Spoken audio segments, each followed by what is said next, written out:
এই যে আমার হাতে যেটা দেখছো এটাই আমাকে এখানে জমা দিতে হবে।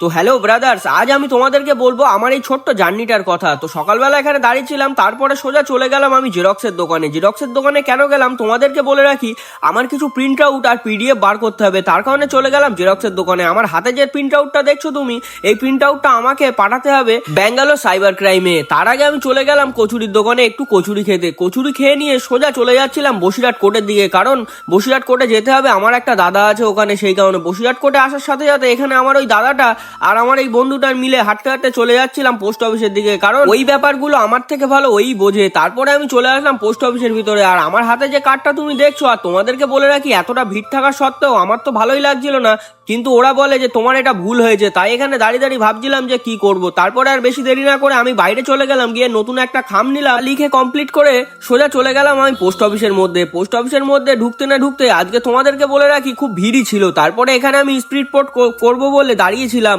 তারপরে আমার ওটা জমা দেওয়া হয়ে গেলে হাঁটতে হাঁটতে বাইরে বেরিয়ে আসলাম, আর আমার এই রসিদটা দিল, এটা নিয়ে আমি বাইরে চলে আসলাম।